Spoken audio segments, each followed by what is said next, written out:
I like to save my Freddy's paper.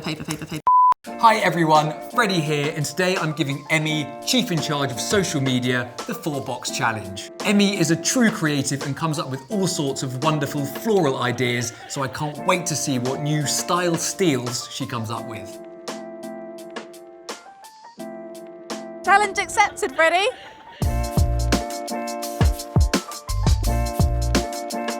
Tip 1. These little bud vases work perfectly for creating a living wall. And a fun fact for you, the cut down vase is the perfect size for your shelves. Tip 2.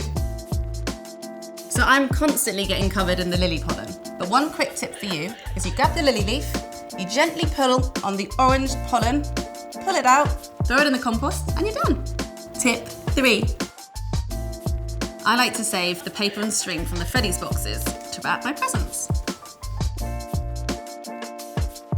So that's the end of my 4-box challenge. How did I do, Freddie?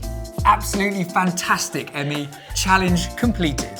Look out for all of the 4-box challenge films from Team Freddie to collect as many different style ideas as you can. And do show us what you come up with. I can't wait to see what inspirational style ideas you have too.